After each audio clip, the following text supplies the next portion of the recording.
কাল সসম্মানে রাষ্ট্রীয় সম্মানের সাথে আমরা তাকে শেষ বিদায় জানাতে চাই।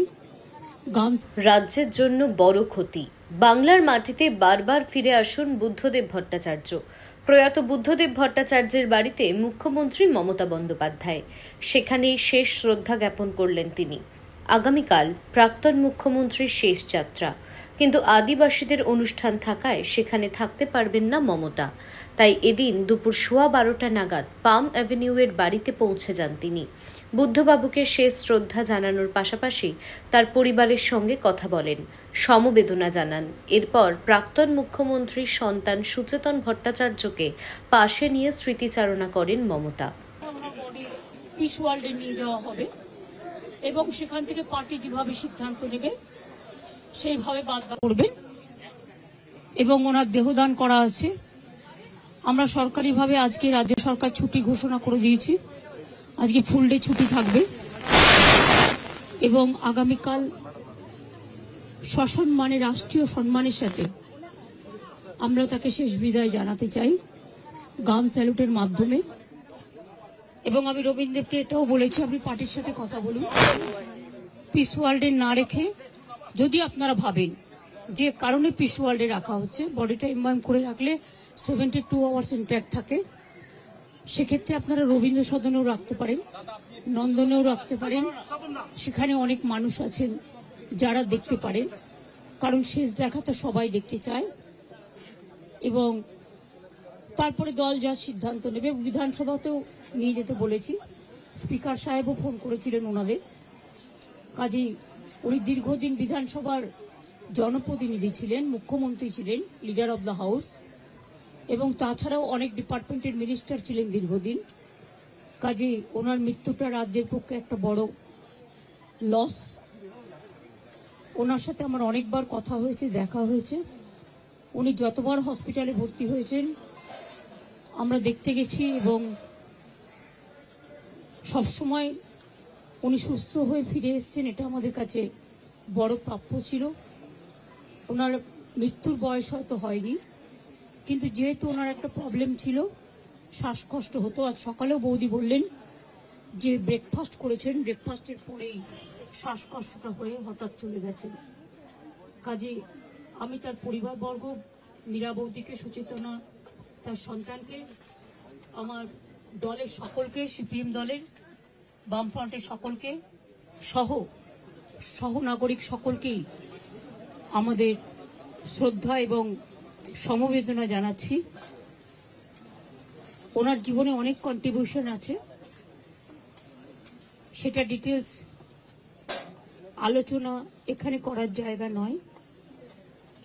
আসুন আমরা প্রার্থনা করি, তিনি পার্থিব জগৎ থেকে বিদায় নিয়েছেন কিন্তু মানুষের জগতে বিচরণ করবেন। একটা মানুষ মরে গেলে তার জীবন শেষ হয়ে যায় না, তাকে মানুষ মনে রাখে তার কাজের মধ্যে দিয়ে। তার আত্মা শান্তি পাক, বারবার তিনি ফিরে আসুন এই বাংলার মাটিতেই। আমি এটুকু বলে আপনাদের সকলকে নমস্কার জানাচ্ছি।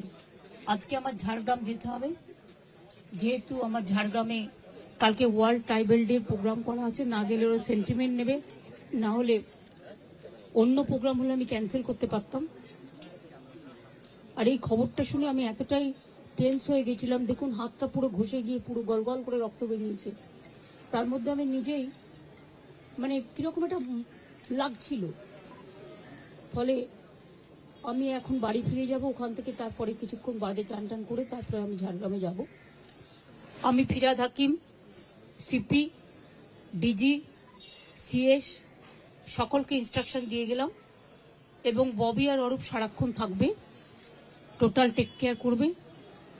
যা যা প্রয়োজন দলের পক্ষ থেকে ওরা মিছিল করে নিয়ে যাবে, যখন দেখবে যেন কোনো অসুবিধে না হয়, পুলিশ যেন ঠিক মতো ব্যবস্থা করে সবকিছু, যাতে কোনো রকম কোনো অসুবিধে না হয়। আমি এটুকু বলে আপনাদের সাংবাদিকদের, সংবাদ মাধ্যমকে সকলকে আমার অনেক ধন্যবাদ এবং কৃতজ্ঞতা জানাচ্ছি। ব্যক্তিগত অনেক কথা আছে, কিন্তু সেটা আজকে বলার দিন নয়, কখনো সময় পেলে নিশ্চয়ই বলবো। আজকের দিনটা এই সময় তাদের পরিবারের পাশে দাঁড়ানোর দিন। এবং দল হারিয়েছে তাদের নেতাকে। আমি অন্য দল করলেও তাদের দলের সাথেও আমার সম্পূর্ণ সমবেদনা থাকবে।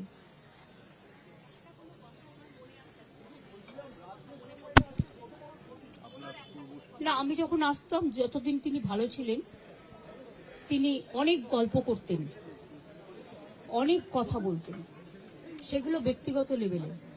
আমি সেসব কথা বাইরে আনতে চাই না। আমার সাথে দেখা হয়েছে সিঙ্গুর আন্দোলনের পরে গোপাল গান্ধী যখন গভর্নর ছিলেন, একটা সুন্দর পরিবেশে আলোচনা হচ্ছিল। গোপাল গান্ধী তখন জিজ্ঞেস করলেন, আচ্ছা বলুন তো, ভরা থাক গানটার অন্তরাটা কি? উনিও বসেছিলেন, আমিও বসেছিলাম। আমি তখন বলেছিলাম, যে পথে যেতে হবে সে পথে তুমি একা, নয়নে আধার রবে, ধ্যানে আলোক রেখা। এই ঘটনাগুলো আমার মনে পড়ে।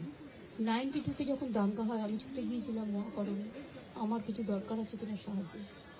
আমি যখনই কোনো পরিস্থিতি দেশে বা রাজ্যে হয়েছে যেটা রাজনীতির ঊর্ধ্বে থেকে শান্তি রক্ষা করার জন্য, সেটা আমি সবসময় করেছি।